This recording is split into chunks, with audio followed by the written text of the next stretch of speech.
ebya Usherkarma mwabitegedde ebiri ku munnaffe Usherkarma mwabitegedde bwe gabanga gano ge mazima omwana ono aba yeetaaga obuyambi ayambibwe mu bunnambiro bwe gabanga ge mazima imbu eddogo eriri ku kisaawe kyaffe Entebe mu bano abakola omulimu gwa airport pick-up inti nno ligongobaza Usherkarma ne lituuka n'okumusibirako olubuto. Njagala okubategeeza this is a disclaimer nti ebigambo bye ndi mu kwogera sibiyinaako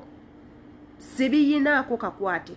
era ebigambo bye ndi mu kwogera simanyi bukakafu bwabyo wabula olw'akatambi kendaba akazunga akayinza okuba nga kakagenda kumalako omwana ono eddembe y'ensonga nsazeewo nkole vidiyo eno era akatambi ako ngenda kabateerawo omukakase nti ebigambo ebyo si byange naye we bibanga ebintu bino ebyogebwa bituufu omwana ono bambi abeere ng'ayambibwa omwana omutono ayambibwa mu bunnambiro nnyo yenze Sheila Adita nga we mukimanyi nti tukungaanira waneno ku YouTube channel yaffe gwe subscribinga kwata kade ebisigadde obindekere ate era mwenga abamu bensomesa nabo ku channel eno tukusaba munange obeere nga you give us your best comment ku videos nga zineeno ebintu bye twogerako sometimes bituukawo naye twandibanga biseera ebimu tumanyi okubituusa ku bantu abatannaba kubituukako so mweye ensonga muba mulina okutusonyiwa naye we bibanga gye biri bituuka ku bantu nga gw'olina ky'obimanyiko tukusaba obeere nga otambula ku peegi emu naffe ate era naffe otusaasira olw'okusala ebigambo n'okwogera ebigambo bye tutategeera katugendeko mu katambi nga sinnaba kubaako kintu kyonna kirala kyenkola tugendeko mu katambi kaneno tukawulirize bulungi nnyo tukategeere bulungi nnyo mu commentinge atanaba subscribinga kikole mu bunnambiro okwate ku kade otwegatteko ne video osobola gisharinga etuuke ku munno omulala abeere nga naye ajja atwegatteko katugendeko mu katambi bamada musembere ndubawe mbwe eddogo eriri mu airport pick-up Entebe Uganda wano mbwe abaana beekuba bazuka bw'otagwa ku accident agali mu ofiisi yange ku mmeeza mbono baamusibirako olubuto naye nga ntalo ziri mu beeya pick-up bannaabo eddogo mbwe eribalimu nze natidde olubuto luli mwaka gumu n'omwezi gumu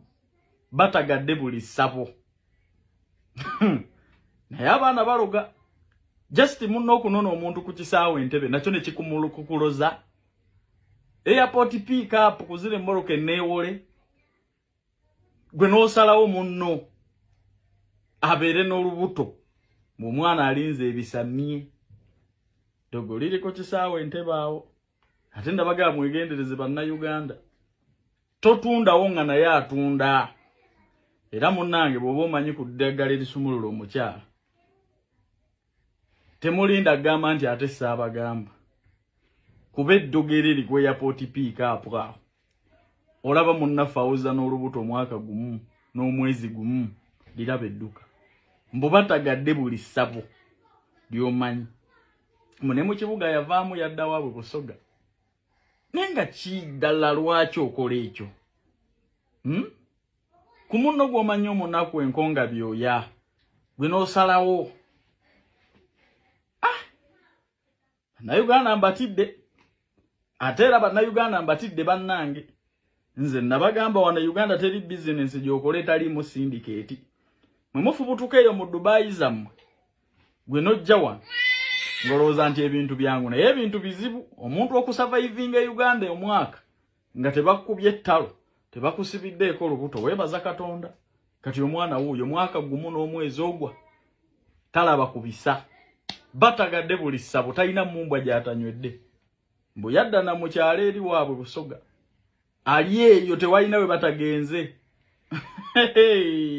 nabo bajja kulubawa naye nze mbagambye era bwe ndi bwe nabagamba kubiri byamaliriza bituufu kati naaga amawulire muganoonyerezeeko naye nga gwasibirako munno olubuto oba ogenderera ki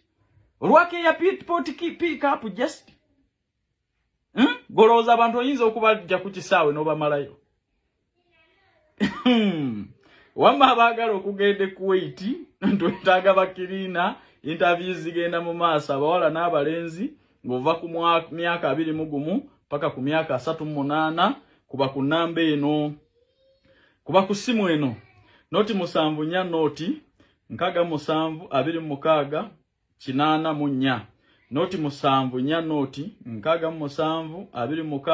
6 interviews zigenda maaso salala ali milioni 1.5 bakuwaawo okusula obujjanjabi transport ne vacation jangu okole interviews abakulu bakukakasa nti sente oteekamu ng'omaze kulaba ku visa naye bw'oba olinayo eddagala olinayo musawo muganda oba pastor abikola noonya ku mukyalo oyo baamusibirako olubuto lugenda mu mwaka gumu n'omwezi gumu kati embeera y'abakyala mugitegeera ng'ebiso birinda tobiraba tebalina we batalaze masawo bagazunzeeko simanyi n'abayirukuya simanyi buuka omunnyo simanyi kola biki yonsa ku musota kola biki byonna babigezezzaako naye omwana eddogo lye yasimba mbukweya pipoti piikaapu awo bw'otagwa ku accident olwala ekinaanansi abaana bamaliridde ate ndaba mbu abava e Bulaaya awo bambadde kadaama simanyi sekadaama n'enjija mu airport piikaapu be basinga akamiro neziri airport piikaapu ziri endala ezirina ennamba awo zolaba okuliko airport kamotoka buba bwa yero bo tebalina buzibu ne bano abazze mu bizinensi obukulu nga bamaze okulemererwa Uganda ne bagenda ebweru ne badda mbu wano oli bw'atakusibirako lubuto ogw'eddalu motoka zisiiba zeefuula accident ziringa accident naye nga nsonga y'abantu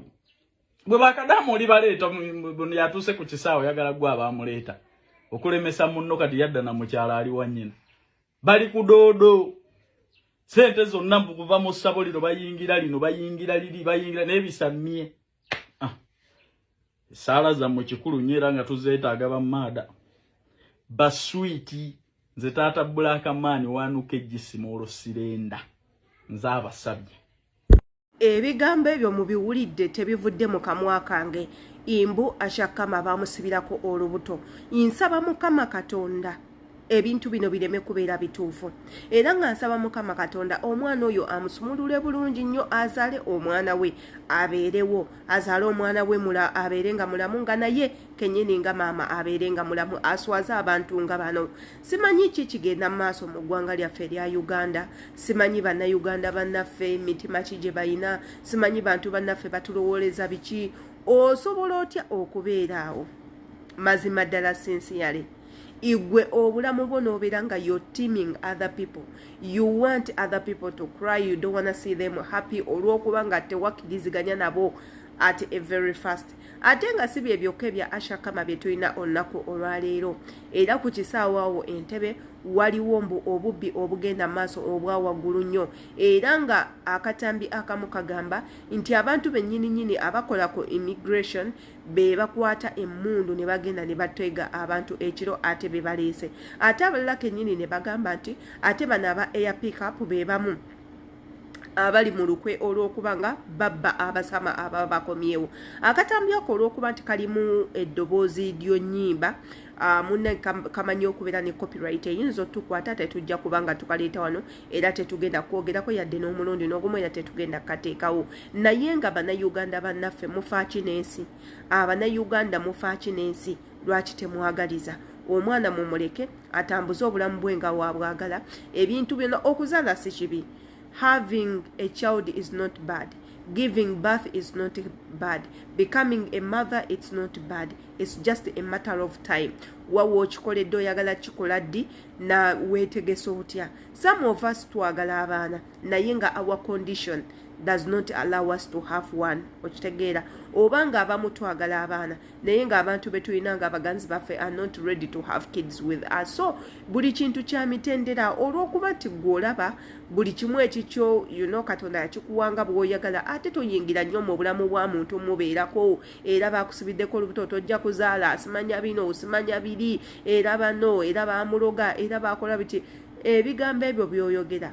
bisobola okutokyalinga this pregnant woman ebigambo by'oli mu kwogera bisobola otraumatizinga this pregnant girl ebigambo by'oli mu kwogererako omwana ono bisobola okutuukawo and people will come out tutandika okubuuza questions where did you get that information nga tosobola na kutunnyonnyola so tubagamba nnyo abantu nga mmwe abakwata amasimu and you start recording videos before you publish any video to the public sooka ogirevising omanye ebigambo byoyogera tebigenda kukosa muntu yenna, biina gwe bigenda okukosa iye oba nedda. Kubanga ebigambo ebimu bitusigala ku mutima, ebigambo ebimu bitukosa you people you don't know, ebigambo ebimu bitukosa, so bambi mu consideringenga nnyo ebigambo byammwe nga temunnaba bideta. Yenze Sheila Aditas commenting nga tumanye endowooza yo katambi nga kaneeno inkwagala nnyo.